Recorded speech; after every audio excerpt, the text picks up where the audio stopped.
एक गांव में नमक का व्यापारी रहता था। उसके पास एक गधा था।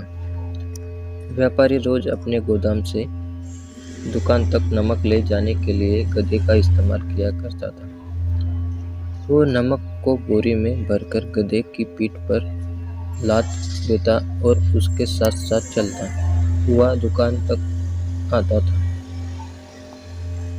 व्यापारी का गधा आलसी प्रकृति का था। काम से बचने के लिए वह नित नए उपाय सोचता रहता था। गोदाम से दुकान तक के रास्ते में एक नदी पड़ती थी, जिस पर एक छोटा पुल बना हुआ था। एक दिन नदी पर बने पुल पर चलते समय अचानक गधे का पैर फिसला और वह नदी में जा गिरा। नदी के पानी से नमक की बोरी भीग गई। जब तक व्यापारी ने गधे को पानी से निकाला, तब तक बोरी में भरा हुआ सारा नमक घुल चुका था। गधा जब चलने लगा तो उसे बोरी का भार बहुत कम महसूस हुआ और वह खुश हो गया। उसने सोचा कि अपने ऊपर लदा बोझ हल्का करने का ये बहुत बढ़िया तरीका है। अगले दिन वह जानबूझकर नदी में गिर पड़ा।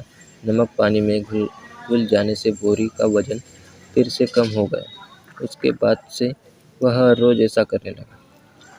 रोज गधे की ये हरकत देखकर व्यापारी उसकी चालाकी समझ गया। उसने गधे को सबक सिखाने का फैसला कर लिया और अगले दिन बोरी में नमक के स्थान पर रुई भरकर गधे की पीठ पर लाद दिया। रुई हल्की थी। इसके बाद भी आलसी गधे ने सोचा कि क्यों न रोज की तरह नदी के पानी में गिरकर इस वजन को और कम कर लिया जाए। इसलिए जानबूझकर नदी में गिर पड़ा। लेकिन इस बार बोरी में नमक नहीं बल्कि रुई थी। पानी में भीगकर रुई का वजन कई गुना बढ़ गया। गधा जब उठकर चलने को हुआ तो इतने भार बोझ से उसका बुरा हाल हो गया। उस दिन के बाद से उसने कभी आलस न करने का निर्णय लिया।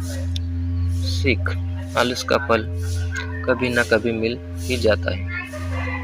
एक ही उपाय हर बार कारगर सिद्ध नहीं होता। धन्यवाद।